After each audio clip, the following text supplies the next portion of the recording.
આવ્યું છે. હમણાં થોડા સમય પહેલા ગુજરાતના ફિલ્મ જગતમાં લાલો કરીને ગુજરાતી પિક્ચર આવ્યું છે. માયાભાઈ, મારે વાત મૂળ એ કરવી છે કે અત્યાર સુધી ગુજરાતી ફિલ્મો જે બને છે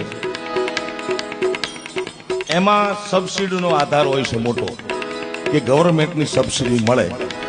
સરકાર બહુ સારી સહાય કરે છે, રાજ્ય સરકાર હોય કે કેન્દ્ર સરકાર 20%, 30%, 40%, બહુ સારું હોય તો 60-70% સબસિડી આપે. એ હેતુથી ગુજરાતી ફિલ્મો બનાવવામાં આવે છે એવું મને વિદ્વાનો કહેતા હતા, જગદીશભાઈ, ફિલ્મના માણસો કહેતા હતા. પણ આ ફિલ્મમાં લખેલું છે લાલો અને લખ્યું છે કૃષ્ણ સદા સહાય દે. બહુ સામાન્ય પરિસ્થિતિના માણસોએ અંકિત સખિયા કરીને છે. જામનગર, કોઈ જામનગરનો છે, કોઈ જુનાગઢનો. અને એ રેકોર્ડિંગમાં મારી પાસે આયા ગવડાવવા માટે, ત્યારે એ વાત કરતા હતા કે અમે માંડ મરણ મૂડી ભેગી કરીને બનાવ્યું છે. પણ સાયા તું બડો ધણી તુજસે બડો ન કોઈ, તું જેના સિર હથ રખે વો જગ में બડો હો.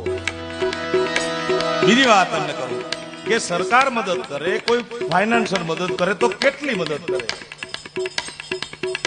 માથું કૂટે માનવી ત્યારે વિઘો એક બાંડ પવાય, અરે રઘુવીર રીજે રાજડા તો જ નવખંડ લીલો થાય.